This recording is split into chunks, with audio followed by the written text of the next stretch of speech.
कि ये प्राकृतिक प्रकोप है। बीमारी तो प्राकृतिक चीज़ है और इसमें सरकार की विफलता की बातें कहाँ। अगर सरकार के माध्यम से योजनाबद्ध पारित होके ये बीमारी अगर बिहार के धरती पर सदन से पारित होके आता तो सरकार की विफलता होती। हॉस्पिटल में बेड नहीं है, लोगों को ऑक्सीजन नहीं मिल रहा है, लोग दम तोड़ रहे हैं, सरकार डेटा छुपा रही है, आप बोल रहे हैं तत्पर है। ये जदयू और सरकार का मुझे कुछ ये लॉजिक समझ में नहीं आता है। पटना में जब बाढ़ आता है तो नीतीश कुमार या फिर जो पूर्व के जो है माननीय उप मुख्यमंत्री जी थे उनका स्टेटमेंट आता है कि प्राकृतिक आपदा हम लोग क्या करेंगे। आप जदयू लीडर हैं, आप बोल रहे हैं क्या कि ये प्राकृतिक आपदा है, तो आप लोग जब सभी चीज़ को प्राकृतिक आपदा ही कहेंगे तो सरकार में आप लोग बैठे क्यों हैं? गद्दी त्याग दीजिए। आप बताइए, आप देश के चौथे स्तंभ के रूप में हैं और आप अपने उम्र के अनुकूल में बताइए कि प्रकृति पर किनका जो है पकड़ हुआ है, प्रकृति को किसने रोका। इसके लिए सरकार बचाव का व्यवस्था कर रही है, हॉस्पिटल में अच्छे डॉक्टर उपस्थित कर रहे हैं, बेड बढ़ा रहे हैं, बेड की व्यवस्था कर रहे हैं। अच्छा, भगाने के लिए आप लोग के पास कोई अच्छा तरीका है या फिर से घंटी और जो है ये बजाना? बीमारी को भगाने के लिए धर्म पे आश्रित होने का जरूरत नहीं है। सरकार को व्यवस्था करने की जरूरत है, अस्पताल बनाने की जरूरत है, डॉक्टर बहाल करने की जरूरत है। एक बात ईमानदारी से बोलिए कि कोरोना शिक्षण संस्थान में ज़्यादा पाए जाते हैं। जिम खुला हुआ रहेगा, सिनेमा हॉल खुला हुआ रहता है, नेताओं के बड़े बड़े रैलियां होते हैं बिहार विधानसभा में। किसी भी पार्टी को आप देखिए, बड़ी बड़ी रैलियां ममता दीदी के द्वारा और मोदी जी के द्वारा हो रहे हैं। आप लोगों को क्या बेवकूफ़ समझे हैं कि शिक्षण संस्थान को बंद कर दिया जाए, बाकी नेताओं का रैली चलते रहे, कोरोना भाग जाए? आप सीधा सा बता दीजिए कि सोशल डिस्टेंसिंग से कोरोना भागेगा। इस बात को मैं भी मानता हूं। सोशल डिस्टेंसिंग का सही पालन नेताओं के रैली में हो पाएगा या शिक्षण संस्थान में हो पाएगा? आप बता दीजिए ईमानदारी। पूरे भारत में कोरोना का सेकेंड जो वेव है वो जारी है और कोरोना से लगातार लोग प्रभावित हो रहे हैं।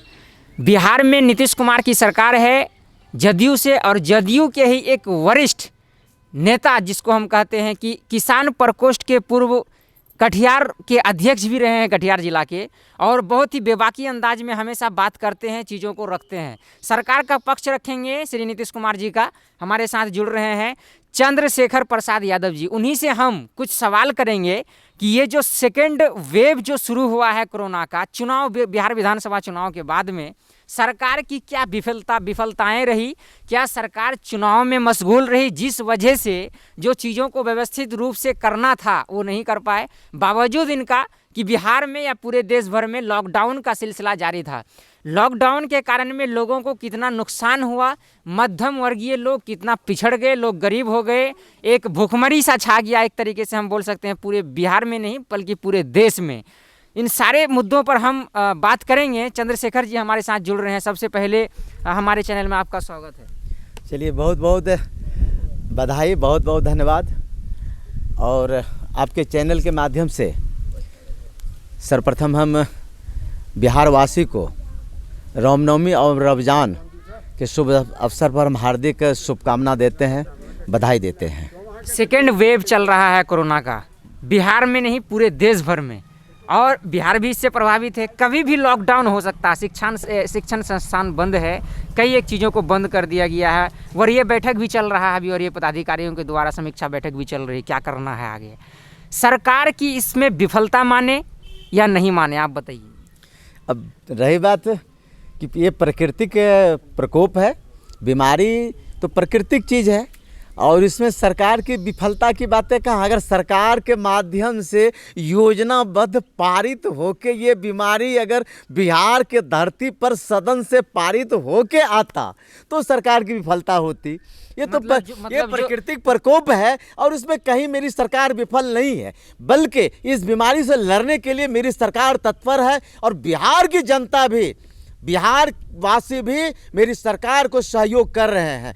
हर पैमाने पर मेरी सरकार खड़ी हो रही है, खड़ी उतर रही है इस बीमारी से जूझने के लिए, और जूझ रहे हैं उनसे टकराने के लिए मेरी सरकार तत्पर है। बिहार वासियों की हिफाजत के लिए मेरी सरकार तत्पर है। आप बोल रहे हैं कि सरकार जो है तत्पर है, हॉस्पिटल में बेड नहीं है, लोगों को ऑक्सीजन नहीं मिल रहा है, लोग दम तोड़ रहे हैं, सरकार डेटा छुपा रही है, आप बोल रहे हैं तत्पर है। बिल्कुल नहीं।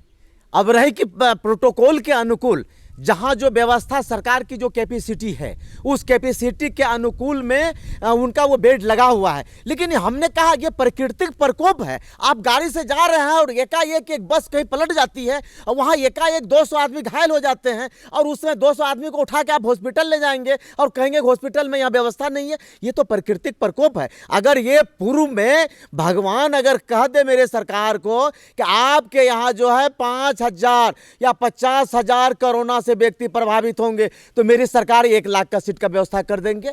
लेकिन ऐसी कोई बात नहीं। प्राकृतिक, मैं बार बार कह रहा हूं, प्राकृतिक प्रकोप है। प्राकृतिक प्रकोप पर किसी का, मानव जाति में किन्हीं का उन पर बस नहीं चला है, बल्कि उनके हिफाजत के लिए सजग रहते हैं, सतर्क रहते हैं, सतर्क रहते हैं। चलिए, अच्छी बात है। आपने प्राकृतिक आपदा, ये जदयू और सरकार का मुझे कुछ ये लॉजिक समझ में नहीं आता है। पटना में जब बाढ़ आता है तो नीतीश कुमार या फिर जो पूर्व के जो है माननीय उप मुख्यमंत्री जी थे, उनका स्टेटमेंट आता है कि प्राकृतिक आपदा हम लोग क्या करेंगे। आप जदयू लीडर हैं, आप बोल रहे हैं क्या कि ये प्राकृतिक आपदा है, तो आप लोग जब सभी चीज़ को प्राकृतिक आपदा ही कहेंगे तो सरकार में आप लोग बैठे क्यों हैं? गद्दी त्याग दे दीजिए। सब चीज की बातें तो नहीं हो रही है। बाढ़ आना ये सत्य विषय है, प्राकृतिक प्रकोप है। आप बताइए, आप देश के चौथे स्तंभ के रूप में हैं और आप अपने उम्र के अनुकूल में बताइए कि प्रकृति पर किनका जो है पकड़ हुआ है, प्रकृति को किसने रोका है? रोका नहीं जा सकता है, बल्कि उसके समाधान के लिए, उसका सामना करने के लिए लोग तत्पर रहते हैं, सरकार उसके लिए तत्पर रहती है, उनका व्यवस्था करते हैं। लेकिन ये तो सही माने में बाढ़ प्राकृतिक प्रकोप है, ये कोरोना की परिस्थिति प्राकृतिक प्रकोप है। इसके लिए सरकार बचाव का व्यवस्था कर रही है, हॉस्पिटल में अच्छे डॉक्टर उपस्थित कर रहे हैं, बेड बढ़ा रहे हैं, बेड की व्यवस्था कर रहे हैं। पूरे क्षेत्र के अंदर, पूरे बिहार के अंदर में आपका जो है ये सुई दवाई चल रहा है, व्यवस्था चल रहा है। प्रत्येक पंचायत के अंदर में वो कंपाउंडर डॉक्टर पहुंच रहे हैं, जनता को सजग किया जा रहा है, जनता को जगाया जा रहा है। और जनता से भी मेरी सरकार और सरकार के माध्यम से हम अपील करना चाहेंगे कि इस विषम परिस्थिति में आपको घबराने की आवश्यकता नहीं है। बिहार वासियों से हम हाथ जोड़कर विनती करना चाहेंगे, काहे कोई घबराने की आवश्यकता नहीं है। अगर आप सामने डट के खड़े होंगे, सरकार को सहयोग करेंगे, प्रशासन को सहयोग करेंगे, डॉक्टर को सहयोग करेंगे, गांव समाज के अंदर में पीड़ित को सहयोग करेंगे, तो ये बीमारी भाग जाएगा। कहीं कोई दर्शन नहीं देगा, कहीं किसी के बहकावे में नहीं आना है, बल्कि अपने हौसला हिम्मत को बुलंद करना है। हम अपने बिहार वासियों को हम ये संदेश देना चाहेंगे। अच्छा, भगाने के लिए आप लोग के पास कोई अच्छा तरीका है या फिर से घंटी और जो है ये बजाना पड़ेगा फिर कोरोना को भगाने के लिए? देखिए, एक चीज हम बता रहे हैं। आप घंटी की बातें आपने कहा, इतिहास प्रमाण है हर परिस्थिति में, चाहे अगर हम हॉस्पिटल के अंदर में डॉक्टर ये दवाई का उपयोग करते हैं तो वहां भी धर्म की स्थिति है। पूरे देश के अंदर, पूरे विश्व के अंदर में इतिहास प्रमाण है, कलयुग, सतयुग, द्वापर, हर परिस्थिति में धर्म को लेके लोग चलते हैं। चाहे हिंदू हो, मुसलमान हो, अपना अपना धर्म को लेके चलते हैं और धर्म पर ही विश्वास करके वो आगे बढ़ते हैं। डॉक्टर भी अगर ऑपरेशन करने के लिए अंदर घुसते हैं, चाहे हिंदू हो या मुसलमान डॉक्टर, वो अपने इष्ट देव का स्मरण करके वो प्रवेश करते हैं। इसलिए धर्म की प्रधानता है और धर्म के ही आधार पर आज इंजीनियर जो भी बने हैं, उसी धर्म ग्रंथ के आधार पर आज भी वो प्रमाण है, उसी पर मेरा देश प्रगति कर रहा है। बीमारी को भगाने के लिए धर्म पे आश्रित होने का जरूरत नहीं है। सरकार को व्यवस्था करने की जरूरत है, अस्पताल बनाने की जरूरत है, डॉक्टर बहाल करने की जरूरत है। मैं आस्था हमारी भी है धर्म पे, मैं किसी का इसके ऊपर नहीं कर रहा हूँ, लेकिन मैं ये आपसे पूछ रहा हूँ कि सरकार की क्या तैयारियां हैं? हमने तो कहा बिहार सरकार लगातार पंचायत तक सुई की व्यवस्था कर दिए हैं। अब रहे कि अपने पंचायतवासी को जगना पड़ेगा। जब आपके यहाँ डॉक्टर, कंपाउंडर, नर्स व्यवस्थित पहुँच गए, आपका डॉक्टर टीम पहुँच गया, तो वहाँ पर आपको जाना चाहिए, आपको दवाई लेना चाहिए। जिस रूप में डॉक्टर गाइड कर रहे हैं उस रूप में आपको लेना चाहिए। सरकार जिस रूप में सजग है उस रूप में बिहार वासी को भी सजग रहना पड़ेगा। अगर आप सजग रहेंगे तो फिर सरकार को लाभ मिलेगा, सरकार को हिम्मत हौसला बढ़ेगा और फिर इस बीमारी से लड़ने के लिए ग्राम वासियों को हिम्मत हौसला उनका बढ़ेगा और बीमारी फिर दूर भागेगा। सरकार व्यवस्था दे रही है, उस अनुकूल अगर आप सजग नहीं होंगे तो बीमारी तो ज़्यादा बढ़ेगी। अच्छा, आप एक बात ईमानदारी से बोलिए कि कोरोना शिक्षण संस्थान में ज़्यादा पाए जाते हैं, जिम खुला हुआ रहेगा, सिनेमा हॉल खुला हुआ रहता है, नेताओं के बड़े बड़े रैलियां होते हैं बिहार विधानसभा में। किसी भी पार्टी को आप देख लीजिए, तेजस्वी यादव हो, नीतीश कुमार माननीय मुख्यमंत्री हो, किसी का भी रैली में लाखों का संख्या में भीड़ हमने देखा। उस समय आपके पास मौका था कोरोना को रोकने का, आपने लॉकडाउन भी लगाया, बिहार विधानसभा चुनाव आराम से करा रहा। अभी बंगाल में भी चुनाव हो रहा है, बड़ी बड़ी रैलियां ममता दीदी के द्वारा और मोदी जी के द्वारा हो रहे हैं। आप लोगों को क्या बेवकूफ़ समझे हैं कि शिक्षण संस्थान को बंद कर दिया जाए, बाकी नेताओं का रैली चलते रहे, कोरोना भाग जाएगा?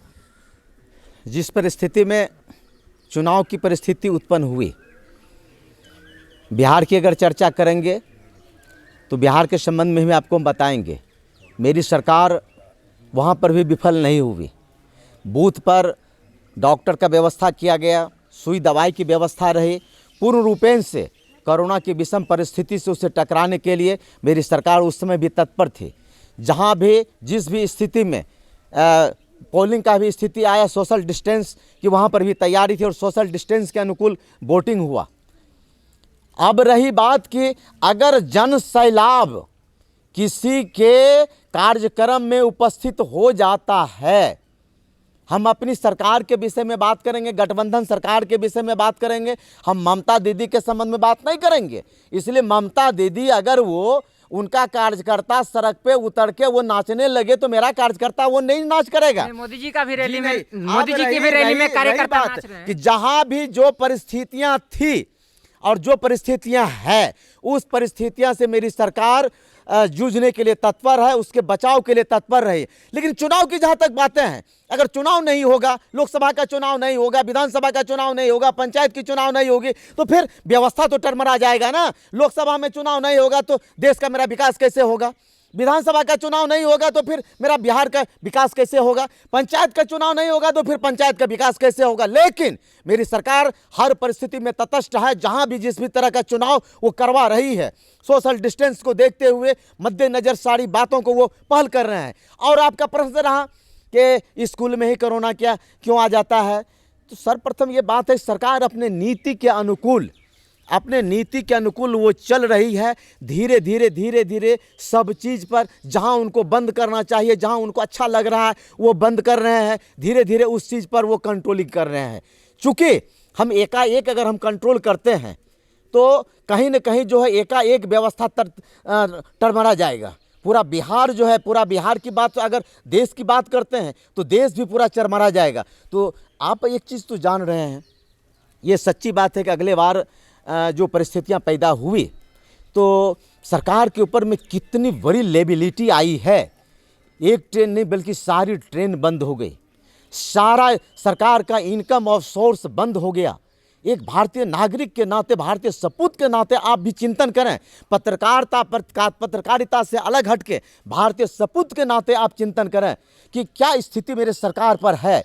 ये मेरी सरकार नहीं बल्कि वो कुर्सी पर बैठ गया तो सबकी सरकार है। सहयोग करना भारतवासी का कर्तव्य बनता है, सहयोग करना बिहारवासी का कर्तव्य बनता है। अगर आप सहयोग नहीं करेंगे तो किसी भी परिस्थिति में अकेली सरकार अगर चाहेगी कि हम पूर्णरूपेण विकास कर देंगे, पूर्णरूपेण कोरोना पर हम काबिज कर लेंगे, ये संभव नहीं हो सकेगा। आप सर घुमा और भारतवासी के सहयोग की आवश्यकता है। सर आप घुमा के बात कर रहे हैं, आप सीधा सा बता दीजिए कि सोशल डिस्टेंसिंग से कोरोना भागेगा। इस बात को मैं भी मानता हूँ। सोशल डिस्टेंसिंग का सही पालन नेताओं के रैली में हो पाएगा या शिक्षण संस्थान में हो पाएगा? आप बता दीजिए ईमानदारी। आप नेता हो के नहीं, आपने कहा पत्रकार हो के नहीं, आप भी बताइए कि एक दो जगह की आपने तुलना किया, रैली और शिक्षण संस्थान। क्योंकि शिक्षण संस्थान में छोटे छोटे बच्चे रहते हैं, अलग अलग फैमिली से आते हैं, नन्हे मुन्ने बच्चे रहते हैं, वो जो है उनका दिलो दिमाग जो है बचपना वाला रहता है। और रैली में जो आते हैं, रैली में सही माने में वो प्रबुद्ध व्यक्ति आते हैं, वो भी सोशल डिस्टेंस का मेंटेन करते हैं। हमको तो लग रहा है कि पूरे भारत के अंदर में आदरणीय नरेंद्र मोदी के रैली में लगभग जगह जहाँ भी इस तरह की बातें हुई लगभग सोशल डिस्टेंस का पालन किया गया है। और जहाँ जत्था हो जाए, भीड़ हो जाए, भीड़ अगर एक तरफ जो है दौड़ जाए तो वो तो कठिनाई होती है। लेकिन जहाँ भी आदरणीय नरेंद्र मोदी, आदरणीय नीतीश जी का कार्यक्रम हुआ, सभा हुआ है, वहाँ पर सोशल डिस्टेंस और सारा प्रोटोकॉल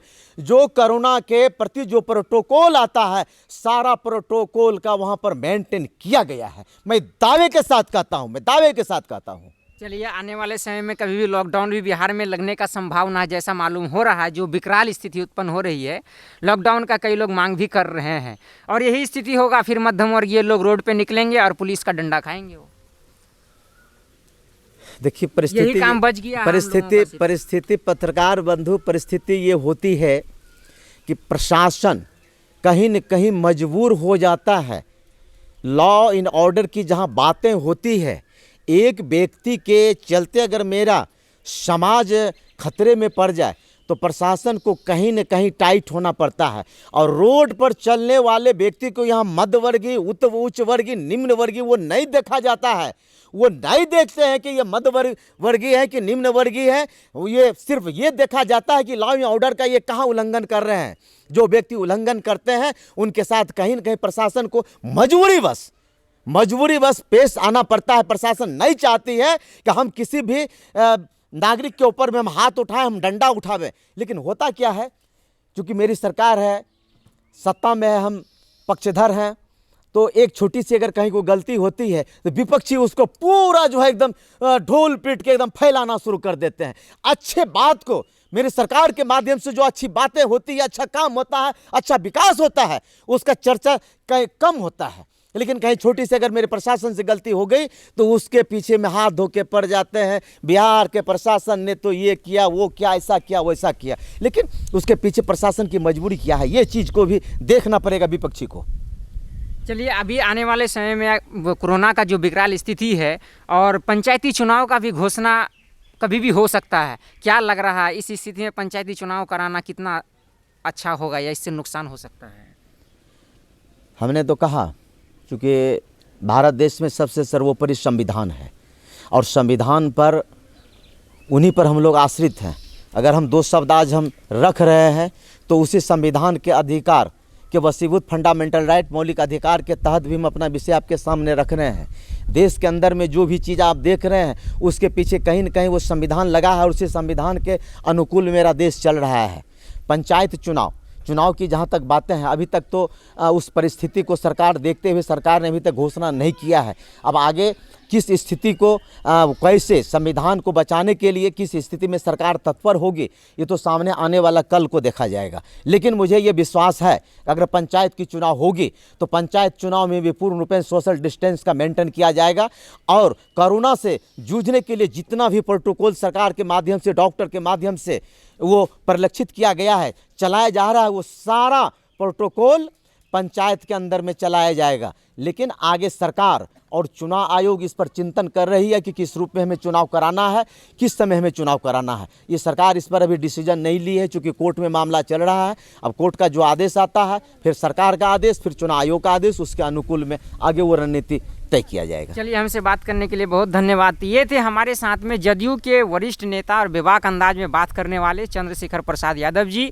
इन्हीं से हम बात कर रहे थे और सरकार का ही पक्ष रखेंगे क्योंकि ये जदयू के लीडर हैं, नेता हैं। अब आप क्या सोचते हैं, जो कोरोना के मैटर में हमने बात किया, सरकार के जो तैयारियों पे हमने सवाल खड़े किए और नेताओं के रैली से लेकर शिक्षण संस्थान की जो बातों को हमने रखा, इन पे आप क्या सोचते हैं कमेंट सेक्शन में जाके जरूर बताएं। तब तक के लिए आप हमारे चैनल से बने रहें। मैं साहिल सांवरिया और कैमरा के पीछे जो है हमारे सहयोगी पप्पू कुमार हैं।